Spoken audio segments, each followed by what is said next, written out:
चलो बच्चे लोग, आज हम लोग पढ़ते हैं एल्काइंस। एल्काइंस के अंदर कौन कौन से इंपॉर्टेंट रिएक्शन है। सबसे पहले फर्स्ट बता रहे हैं, जिसके मेथड ऑफ प्रिपरेशन के अंदर दो रिएक्शन आपको याद रखना है बस। मेथड ऑफ प्रिपरेशन, तो मेथड ऑफ प्रिपरेशन में फर्स्ट आपके पास होता है रिएक्शन के अंदर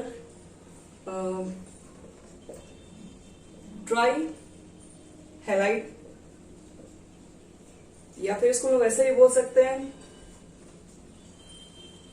जेमिनल, या फिर जेम ट्राई हैलाइड बोलते हैं।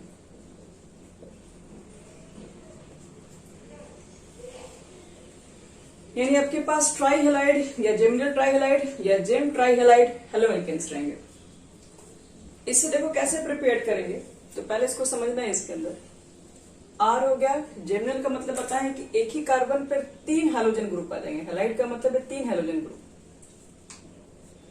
और सेम नेक्स्ट ऐसे एक और मॉलिक्यूल्स होंगे, इसके साथ भी सेम कंडीशन, 3 हैलोजन ग्रुप यहां पर फिर से अटैच हो जाएगा। और यहां पर होता है क्या, बीच में होता है सिल्वर पाउडर, यहां पर आता है एजी। और जैसे ही रिएक्शन कराएंगे आप तो बनता है एल्काइन। देखो कैसे बनेगा एल्काइन। एक एजी एक एक्स जाएगा, क्योंकि सिल्वर की वैलेंसी तो 1 होती है, तो ये एक एजी और एक एक्स से रिएक्शन करके एजी एक्स फॉर्म होगा। तो आपके पास इस तरह का 6 आपको हैलाइड दिखाई दे रहे हैं, तो आपको 6 एजी लिखना पड़ेगा। 6 एजी एक्स यहां से बाहर फॉर्म हो जाएगा, 6 सिल्वर लाइट बाहर निकलेगा। और जैसे ही यहां से अपने एक इलेक्ट्रॉन लेके बाहर निकलेगा, तो ये 3 इलेक्ट्रॉन इसके 3 इलेक्ट्रॉन इसके आपस में शेयर करके ये ट्रिपल बॉन्ड बन जाता है।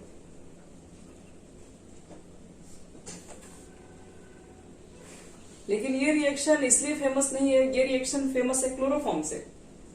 आपके पास ऐसे क्वेश्चन आते हैं कि क्लोरोफॉर्म को जब सिल्वर पाउडर के साथ गर्म करते हैं तो फिर क्या रिएक्शन, क्या प्रोडक्ट बनता है।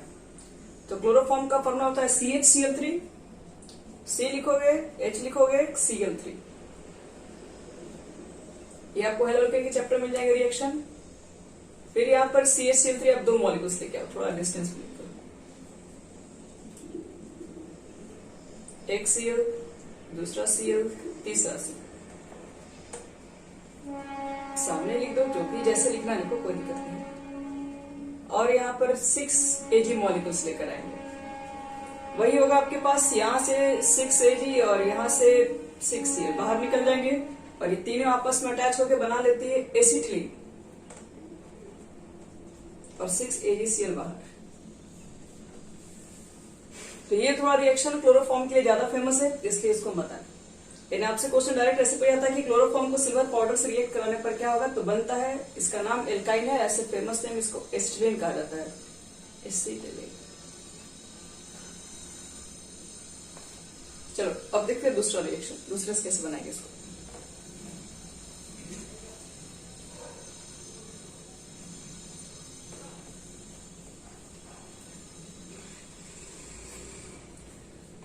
सेकेंड मेथड बता रहे हैं फ्रॉम। जैसे हम लोग डाई हैलाइड से बना रहे हैं, तो डाई हैलाइड से एक और कंडीशन में बन जाएगा, विशनल डाई हैलाइड से भी बनाया जा सकता है। विशनल डाई हैलाइड, सॉरी डाई नहीं, विशनल टेट्रा हैलाइड होता है।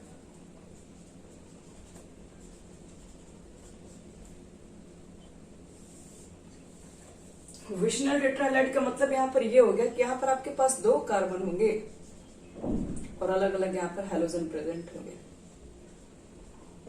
और आपको सीधे रखना है जिंक। ये रिएक्शन हम लोग पीछे भी पढ़ चुके थे, इस तरह का रिएक्शन।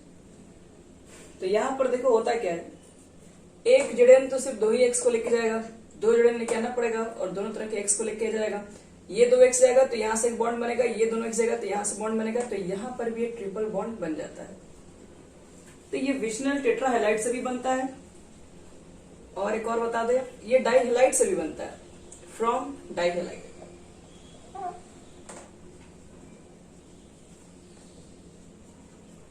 देखो डाई हैलाइड से कैसे बनता है उसके ऊपर बात करेंगे।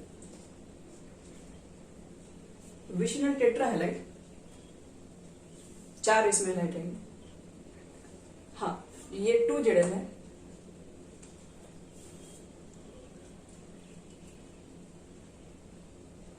ट्रिपल ना, ट्रिपल बॉन्ड बनेगा। अब देखो CH3 है मान लो, CH2 ही मान लो, छोटा सा पहले के चलते हैं, डाई हेलाइड लेके आओ और विशनल डाई हेलाइड लेके आओ। तुमको क्या करना है, अल्कोहलिक KOH लेके आना है। ध्यान रखना अल्कोहलिक होना चाहिए वो, अल्कोहलिक KOH। तो अल्कोहलिक KOH से देखिए सबसे पहला स्टेप में ये रिएक्शन में क्या होगा, पहले तो इसमें से कोई एक मॉलिक्यूल्स को हम लोग निकालते हैं बाहर। तो इसमें देखो रिएक्शन बता रहे डायरेक्टली होता क्या है, अल्कोहलिक KOH लेके हीट किया हुआ रहेगा। तो इसमें मेरा जो मेन प्रोडक्ट के फॉर्म में बाहर निकलेगा, इसका Br होता है और इसके बगल मॉलिक्यूल्स का ही H होता है, और इसका Br होगा, इसके बगल वाले मॉलिक्यूल्स का H होता है। तो HBr एक यहां से निकलता है, दूसरा HBr यहां से निकलता है, दोनों HBr निकलेगा तो एक इलेक्ट्रॉन इसका भी खाली, एक इलेक्ट्रॉन इसका भी खाली, इसका भी खाली, और ये सब आपस में बना लेता है ट्रिपल बॉन्ड। पहला तो है ही, दूसरा बन जाता है। तो अल्कोहलिक, ध्यान रखना अल्कोहलिक होना चाहिए, बार बार बता रहे हैं। एक्वस लिखा रहेगा तो वो गड़बड़ मत कर दीजिएगा, एक्वस में OH बन जाता है डायरेक्टली। अल्कोहलिक रहेगा तभी जाके आपके पास ये बॉन्ड यहां से ब्रेक हो सकता है।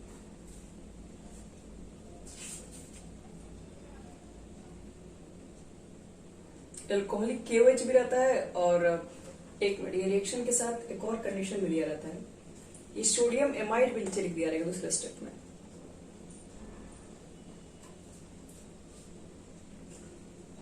याद रखना जो सोडियम एमाइड होता है ये भी एक स्ट्रॉन्ग बेस होता है, ये ऐसा स्ट्रॉन्ग बेस है कि NaOH से भी ज्यादा स्ट्रॉन्ग माना जाता है। तो ये दोनों के प्रेजेंस में आपके पास HBr2 मॉलिक्यूल्स ऑफ HBr बाहर निकल जाते हैं, और ये सब जितने यूज हो रहे हैं सब इसी के अंदर आ जाते हैं। यहाँ पर 2HBr लिख सकते हैं। थर्ड देखो, थर्ड और इंपॉर्टेंट सबसे लास्ट, कैसे इसको बनाते हैं।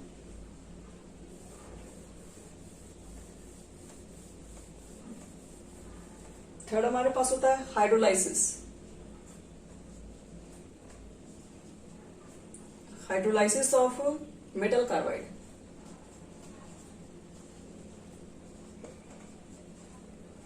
मेटल कार्बाइड को हाइड्रोलाइसिस करवाइएगा तभी ये चीजें पॉसिबल है।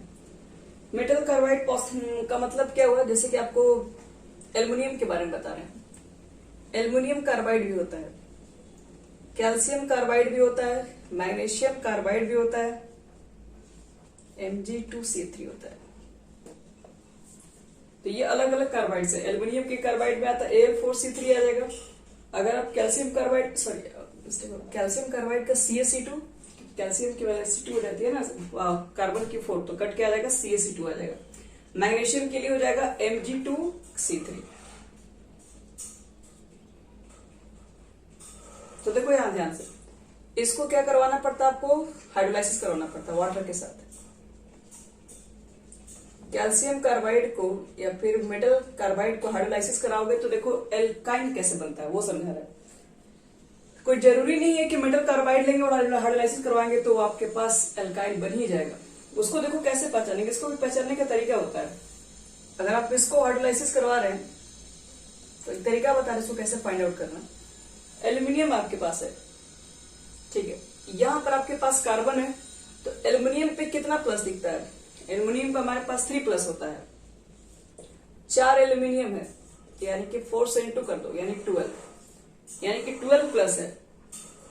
12 प्लस है तो इसका मतलब है कि इस कार्बन के ऊपर 12 माइनस होना चाहिए। 3 कार्बन के ऊपर 12 माइनस चाहिए, तो 3 कार्बन ले लो, 12 माइनस दो, क्योंकि कंपाउंड न्यूट्रल से तो हम मानेंगे यहाँ पर 12 माइनस देना, मतलब पूरा मिला के 12 माइनस अगर दिया जाए तो एक कार्बन के ऊपर कितना माइनस चार्ज पड़ जाएगा,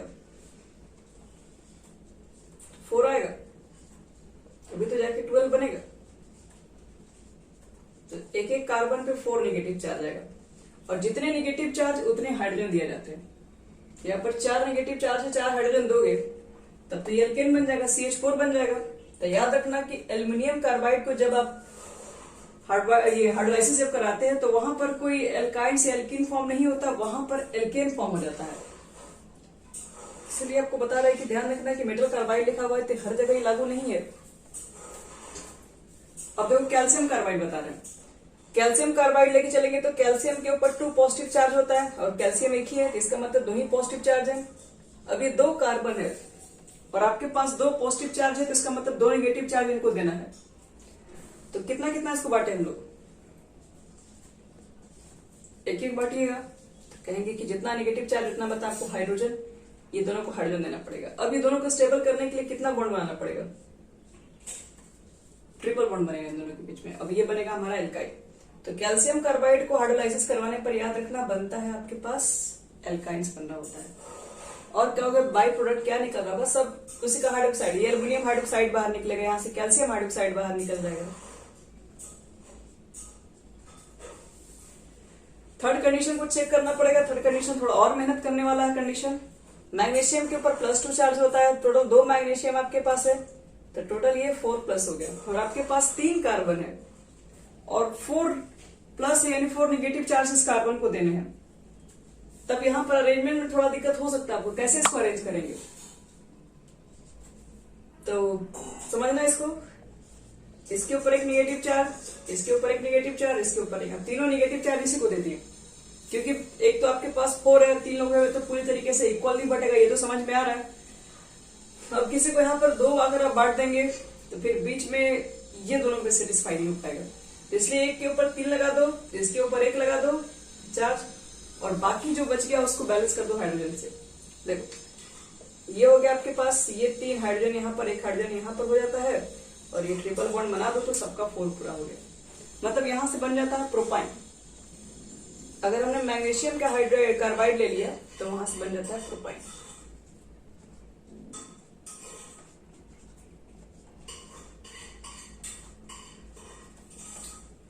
ये एल्काइंस के अंदर 3 इंपॉर्टेंट रिएक्शन है, तीनों को बता दिए। देखिए सब मेटल कार्बाइड्स है, लेकिन हर केस में रिएक्शन सेम फॉर्म नहीं हो रहा है।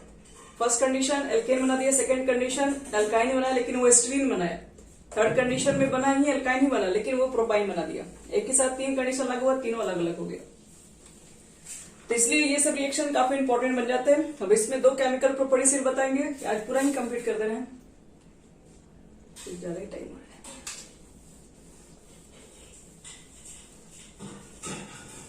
एक मिनट रुको, देखने लगता हूं।